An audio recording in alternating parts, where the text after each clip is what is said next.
Zwom. Doot, doot, doot, doot, doot. BMO. Hey everyone, and welcome to another BMO Creative crypto video.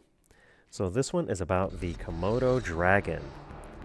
So why did I do a video about Komodo dragons? Well, because they are crypto creatures up until the early 1900s. So see, Komodo Island natives called these animals Ora, which means land crocodile. And it wasn't until the early 1900s when Westerners began hearing rumors of giant dragon-like lizards on the Lesser Sunda Islands that the species earned its common name, the Komodo dragon. Despite being named after the Indonesian island of Komodo, the Komodo dragon actually, of course, comes from Australia, where a lot of large, scary animals come from. 100 million years ago, according to fossil record. And if you saw 11 plus foot long Komodo dragon swimming across the ocean like that, you'd think it was a sea monster, right? So, most goannas or parenti this size in Australia were wiped out of Australia about 50,000 years ago by people, according to science, but they live in Komodo, all right.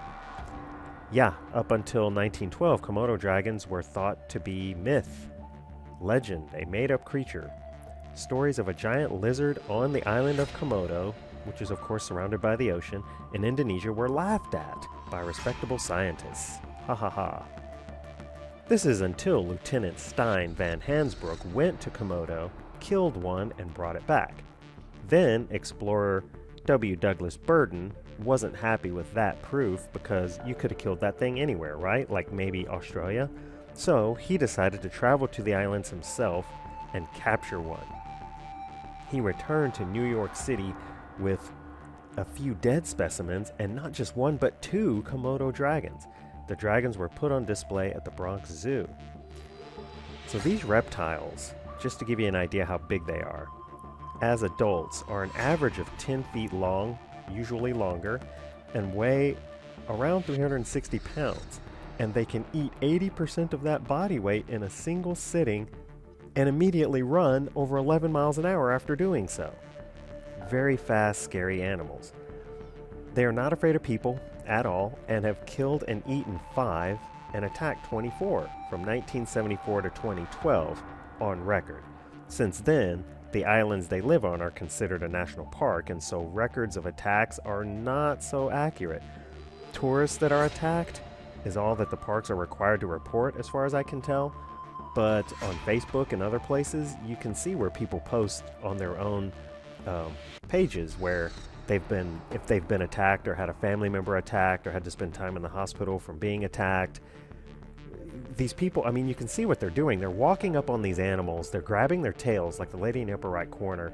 They have no idea that these animals that look like lethargic Komodo dragon skin rugs can jump up and run at you and bite a limb off before you could even get up from that squatted position. And they just have no idea. They're just oblivious to the danger that they're in by taking these pictures on their Facebook pages. But they do it. They do it. I don't know. Crazy stuff. Crazy stuff. It was once believed also that these dragons had, because of eating rotten meat all the time, carcasses and things, their mouth is a petri dish of nasty bacteria that when they bite you, gives you sepsis in your blood, which of course makes you sick and slows you down, and that's how they were killing their prey. But it was discovered in 2009 that the Komodo dragon and as well as parentes and goannas are in fact venomous, and their venom is a paralytic. So yeah, they're like kind of like snakes. I remember one episode, I gotta say, that Steve Irwin went to one of these islands and was chased up a tree by one of them.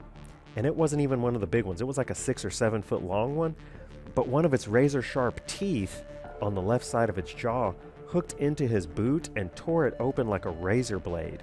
Luckily, he was wearing extra large boots, one size too big, and a couple of layers of socks, but he was shocked as to how sharp their teeth are. Even Steve Irwin was shocked. Crazy stuff. Also, you ever heard of King Kong? What about this guy here? This is the guy that wrote King Kong, Marion C. Cooper.